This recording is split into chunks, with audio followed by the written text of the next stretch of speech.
టాలీవుడ్లో కొన్ని రోజులుగా నిర్మాతలకు ఎగ్జిబిటర్లకు మధ్య నడుస్తున్న పర్సంటేజ్ వివాదం సద్దుమణిగింది. మెగాస్టార్ చిరంజీవి తీసుకున్న చొరవతో ప్రస్తుతానికి పెద్ది సినిమాను పాత పద్ధతైన రెంటల్ విధానంలోనే థియేటర్లలో ప్రదర్శించేందుకు ఇరు వర్గాలు అంగీకరించాయి.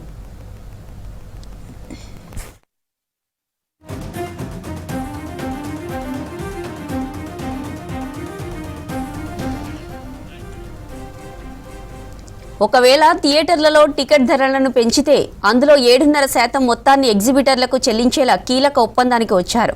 అయితే జూన్ 30వ తేదీ తర్వాత విడుదలయ్యే కొత్త సినిమాలను మాత్రం ఖచ్చితంగా పర్సంటేజీ పద్ధతిలోనే ప్రదర్శించాలని తెలంగాణ ఎగ్జిబిటర్లు నిర్ణయించుకున్నారు. ఈ విషయాన్ని చిరంజీవిని కలిసి వివరించారు ఎగ్జిబిటర్లు. భవిష్యత్తులో కూడా ఇరు వర్గాలకు ఎలాంటి నష్టం జరగకుండా ఫిలిం ఛాంబర్ కమిటీ ఇచ్చే నివేదిక ప్రకారమే నడుచుకోవాలని సూచించారని తెలిపారు film chamber secretary Sridhar.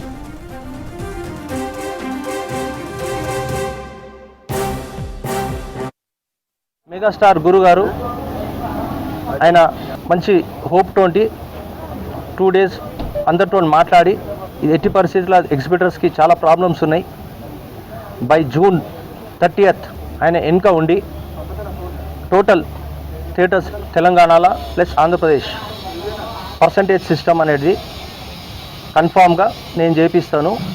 Body ఏదైతే కమిటీ వేశారో ఆ కమిటీలో నేను వెనుక ఉండి నడిపిస్తాను. అందరితో కూడా మాట్లాడిండు. So almost done. మీకు ఒక 1 hourలో మీకు ప్రెస్ నోట్ పంపిస్తున్నాను. వాట్ ఆల్ హ్యాపెన్ లేదు, పెద్దకి కూడా న్యాయం ఉంది. అది దానికి అన్ని పర్సంటేజ్ అనేది ఎట్లున్నది ఏం సంగతి అదే మీకు 1 hourలో ప్రెస్ నోట్ ఇస్తా. అంటే అది ఇంకొకటి క్వశ్చన్ మార్క్ ఉన్నది. ఆ క్వశ్చన్ మార్క్ మేము పోయే లోపల మాకు వచ్చేస్తుంది ఇన్ఫర్మేషన్. దాని ప్రకారం మీకు ప్రెస్ నోట్ పంపిస్తాం. లేలే హైకిట్ ఇచ్చిండు అనుకో, అది 7.5% ఎక్స్ట్రా పేమెంట్. అది రాసినాము. అది ఇప్పుడు పెద్ద సినిమాలకు ఓకే అని చెప్పినాం. ఎందుకంటే కొన్ని చిన్న సినిమాలకు కూడా మీరు రేట్లు పెంచుతున్నారు. మాకేంది, పబ్లిక్ రావాలి థియేటర్కి, ప్రేక్షకుడు అంటే థియేటర్కి రావాలి. ఈ పెద్ద సినిమాలు వచ్చే లోపల ఒకటి మల్టీప్లెక్స్కి ఓర్లేడు, అందరు సింగిల్ స్క్రీన్స్కే ఇష్టం వానికి.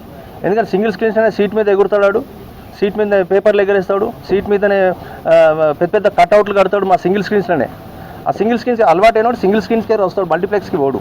మెగాస్టార్ గురు గారు మాట ఇచ్చారు బస్. దాని తప్పించి మాకు ఇండస్ట్రీలో ఆయన పెద్ద మనిషి ఎవరు లేరు. ఆయన మాట ఇచ్చిండు, ఆయన మాట కట్టుబడి మేము పోతున్నాం.